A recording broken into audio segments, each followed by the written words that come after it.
everyone! Welcome to Janjoun'S kitchen.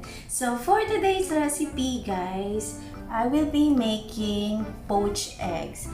Kasi kung natatandaan nyo guys, yung poached egg was the first video na ginawa ko at hindi siya successful. Sa totoo lang, hindi naman talaga ako chef or hindi naman talaga ako cook or hindi ako nag-aral magluto.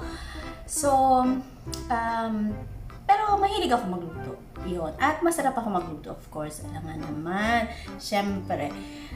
Pero, yung poached egg kasi, siya yung parang yung aking dream na matutunan gawin. Kasi parang, ewan ko, parang clash siya masyado pag you know how to make poached egg.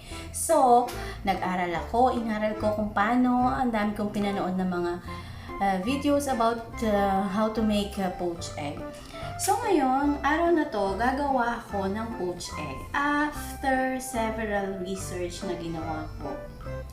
So sana successful siya and yan, nagustuhan nyo ba ang aking dress for today guys? Ito ang aking uniform sa aking kitchen. Ayan. So, halika na guys! Let's cook!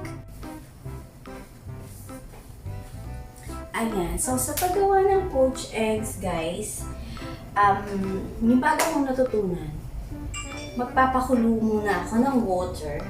Pero, ang kailangan kong gamitin is parang yung frying pan lang. Yung very, very shallow.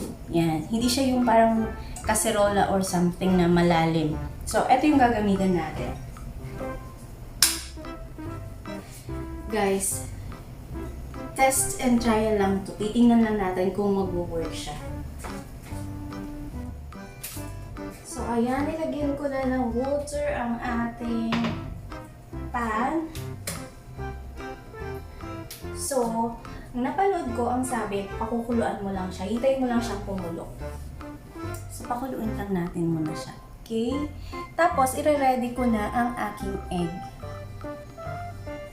So far, I'm going to make 3 eggs, guys. So, dun kasi sa dati kong, sa una kong video na ginawa, isa-isa ko siyang nilalagay. Pero dun sa napanood ko, sabi niya, pwede daw 3 sabay-sabay or 2 sabay-sabay. So, titingnan natin kung mag-work siya. So, ilalagay ko muna dito ang eggs. Yan. Yung iba nga, nag-ano pa siya yung tag dito. Di ba yung iba guys, naglalagay pa ng vinegar, yung iba ini-strain pa yung egg. So, ako, hindi ko alam. Pero, itatry kong i-strain muna yung egg. Tapos, hindi na ako maglalagay ng vinegar. Okay? So, ayan guys, medyo kumukulo-kulo na. Paumpisa ng kumulo ang ating water. Mag-umpisa na rin akong mag-strain ng egg. Isa-isa. Tingnan nga natin kung mag-work itong aking ginagawa.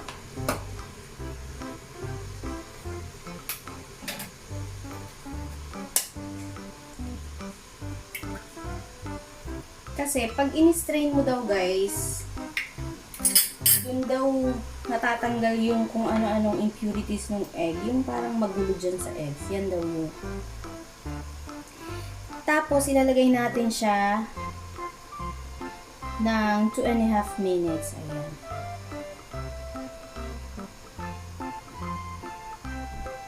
So, I think kumukulo na yan siya. Pwede na siguro. So, ito muna. 1.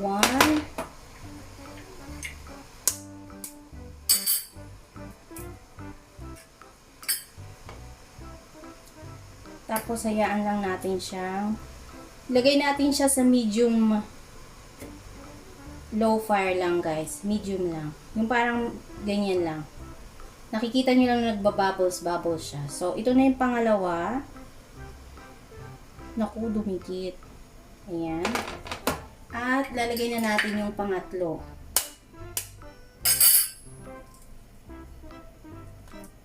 Ay. Ayan.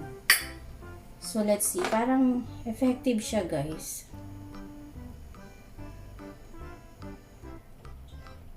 Alexa,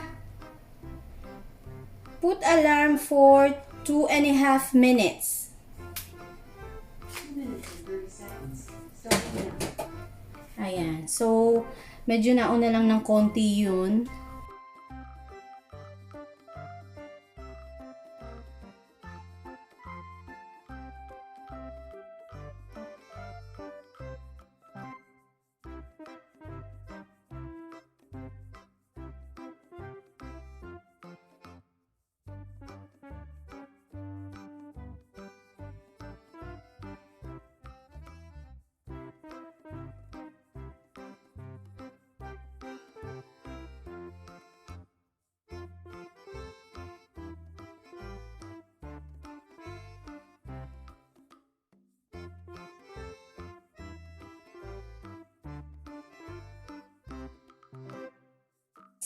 So, ito yung resulta ng ating poached egg. Cooked in 2.5 minutes.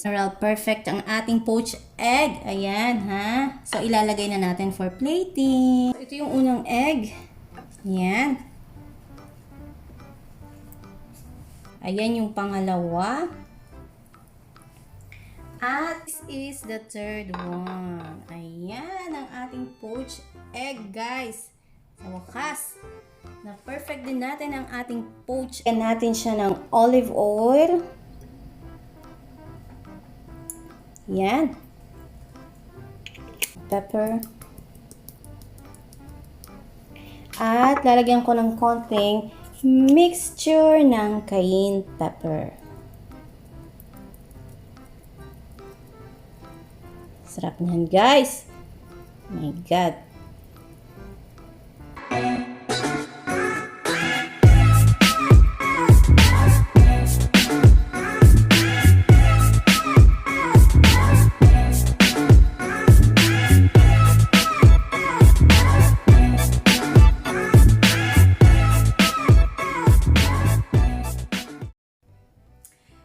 So, ayan na nga, guys. Tapos na ang ating best ever poached eggs ever made in this kitchen. Ayan. So, sana masaya kayo dahil ako ay masaya. At least, napatunayan na, confirm na I am the #1 chef in this kitchen. Ayan, guys. Ilalapag muna natin. At syempre tayo naman ay mag-invite.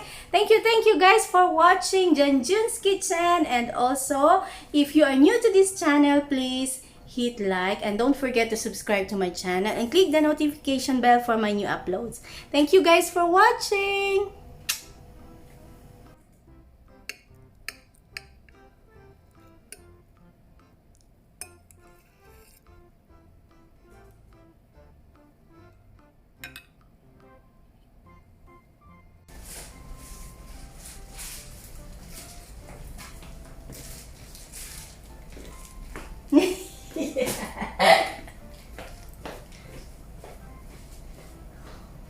Why so angry shoes?